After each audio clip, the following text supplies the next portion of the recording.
Hi everyone. I wrote a poem called Deep Ocean.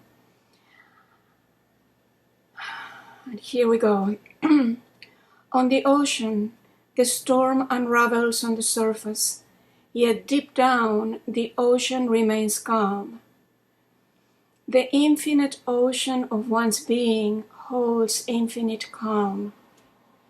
If only one would drop from the surface of life's drama into that infinite ocean that holds peace.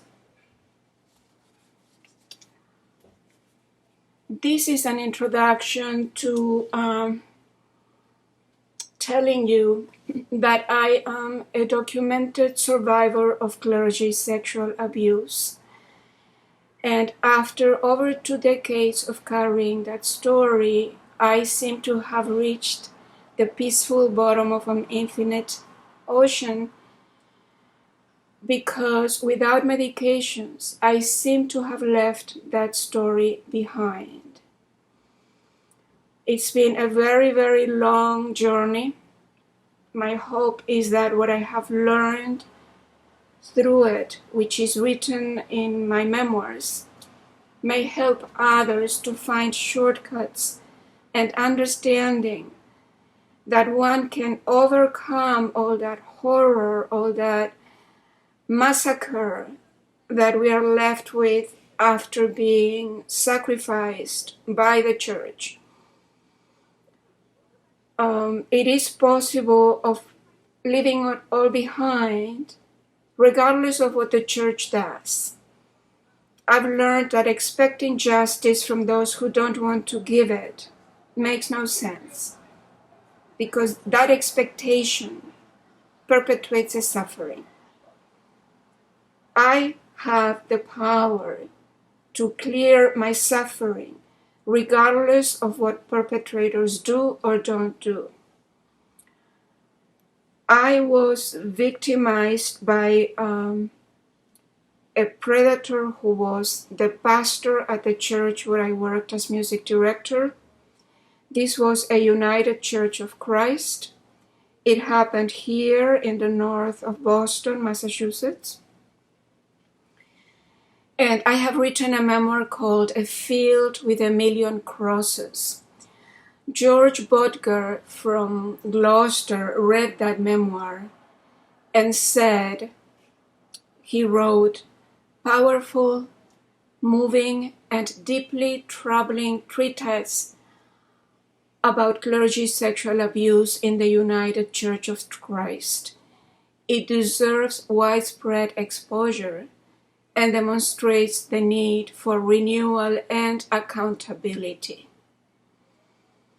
I tell my story in a long way in that memoir. I also tell my story in a video that is going to come up soon, that is much longer than what I'm sharing right now. In a nutshell, I'll tell you that at the time the abuse happened, I was very vulnerable because I was grieving my sister's tragic death, which had caused my mother having increased episodes of dementia, so I was trying to help her. So I was very vulnerable. The pastor, there were a few victims, one after the other. The pastor left the church after supposedly confessing that he was having an affair with a woman from the community. This was not an affair, this was sexual exploitation. And after 1 year of staying there, after I came forward with my situation, there was a meeting with UCC leaders. At this meeting, I felt silenced, blamed, and forced to resign. Shortly after my resignation, the response team of the UCC contacted me for the first time. They had had my story for over a year, not my story, my name They knew I had been victimized. I'll wait for the truck to go. There are many trucks around here.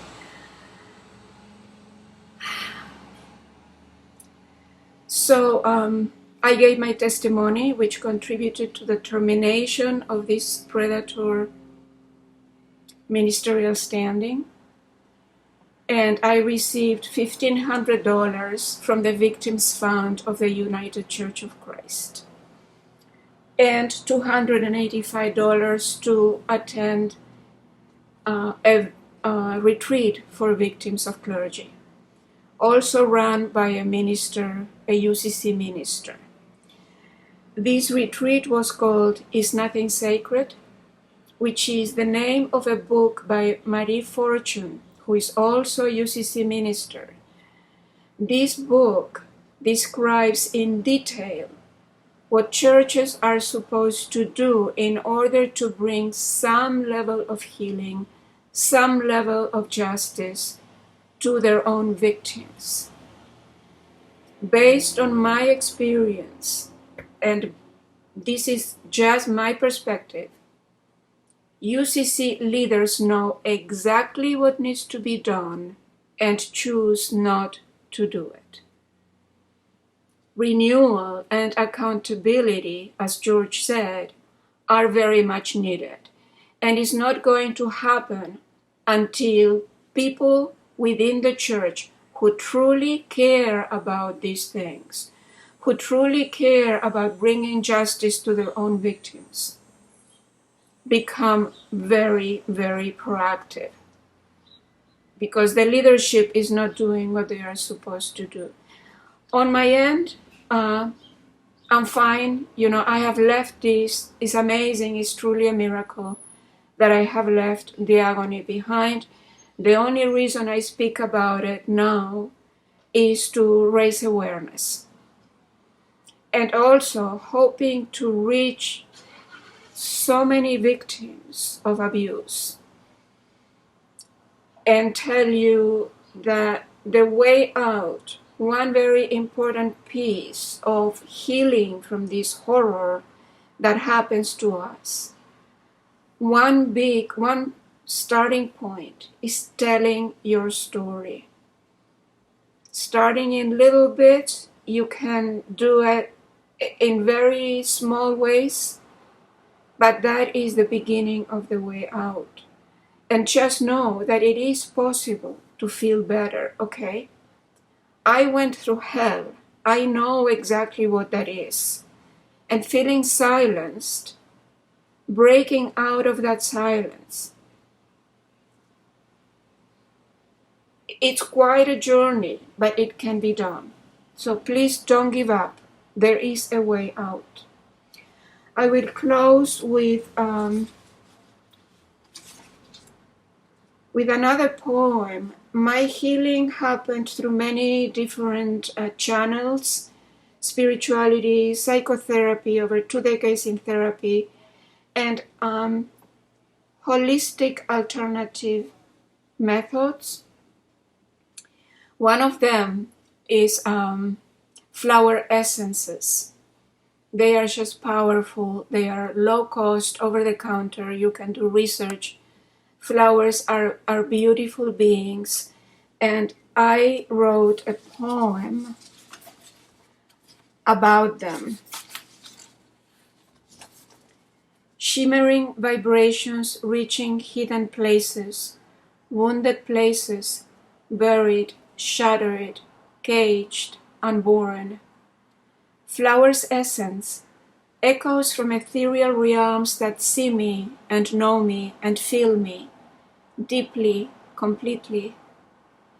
Whispers of oneness with a mission, to soothe my broken soul, to birth me, to breathe me, to heal me beyond darkness, beyond tears, beyond fear.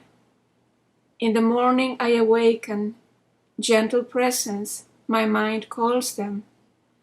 My companions rush to me, missions merging, soul emerging.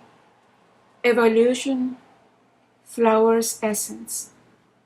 I wrote this in 2022.